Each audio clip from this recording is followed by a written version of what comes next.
Неге Қазақстандағы мұсылмандар кісі өлтірген адамды ұрыны және Сычуан шошқа етін жақсы көретін Тоқаевты мойындап келеді?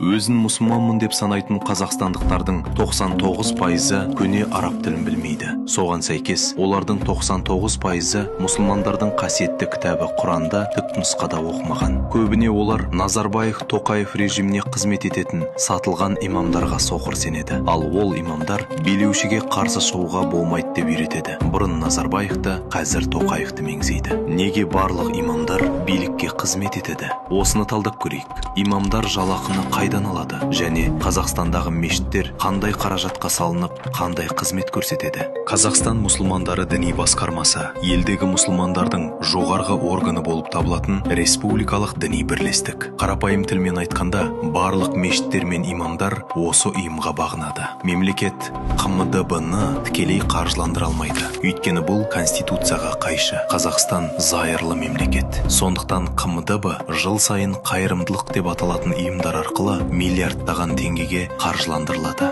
Мұндай негізгі қайырымдылық ұйымдардың бірі банк Центр Кредит. Дәл осы банк арқылы КМДБ-ға жыл сайын миллиардтаған теңге бөлінеді. Бұл қаражат қарапайым мұсылмандардың садақасы емес. Бұл Назарбаев пен Тоқаев ұрлаған ақшалар. Олар өздеріне тәуелді адамдарды қайырымдылық жасаушылар ретінде көрсетіп, сол арқылы КМДБ-ны қаржыландырады. Астанадағы бас мешіт 100 миллиард теңгеге салынды. Бұл Назарбаевтың мұнайдан ұрлаған ақшасы. Оны инвесторлардың қаражаты деп көрсетті. Сіз 100 миллиард қаржыны салып, одан еш пайда көрмейтін инвесторды көрдіңіз бе? Мұндай инвестицияны тек Назарбаев қана жасай алады. Сондағы мақсаты халықты бақылау үшін. Сіз оның ұрлаған миллиардтаған долларын сұрамай, үндемей, бағынышты болып қалуыңыз үшін. Мысал ретінде Барселонадағы Гауди соборын алайық. Ол әлі күнге дейін салынып жатыр. Собор тек жеке қайырымдылық пен билет сатудан түскен қаражатқа салынып жатыр. Егер Қазақстанда мұсылмандар саны көп болса, неге әрқайсыңыз айына 5000 теңгеден бермейсіз? 10 миллион мұсылман болса, айына 50 миллиард теңге жиналар еді. Сол ақшаға мешіттерді өздеріңіз салып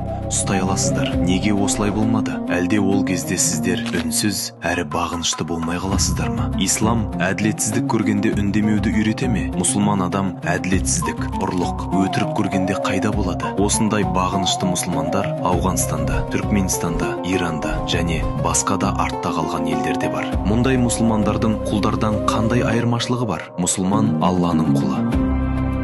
Бірақ Тоқаевтың, Хаменеи немесе Талибанның құлы емес екенін білмейсіздер ме? Қаңтар оқиғасы кезінде Тоқаев сіздің мұсылман бауырларыңызды атуға бұйрық бергенде, біздің мұсылмандар қайда болды? Сол кезде бір имам Тоқаевтың қанды әрекетін айыптады ма? Жоқ. Себебі олар билікке адал қызмет етеді. Ал сіздер халықтан ұрланған ақшаға салынған мешіттерге барып, харам ақша алатын имамдарды тыңдап жүрсіздер. Мұсылман өтірікті естігенде, сол жерде шындықты айтуы керек емес пе?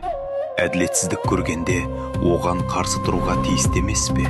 Егер солай болса, неге сіздер әлі күнге дейін кісі өлтірушіні, ұрыны және 2 рет қуырылған Сычуан шошқа етін жақсы көретін Тоқаевқа қарсы үн қатпай отырсыздар? Ақыретте шындық айдай анық болғанда, сізден неге үнсіз қалдыңыз деп сұралады.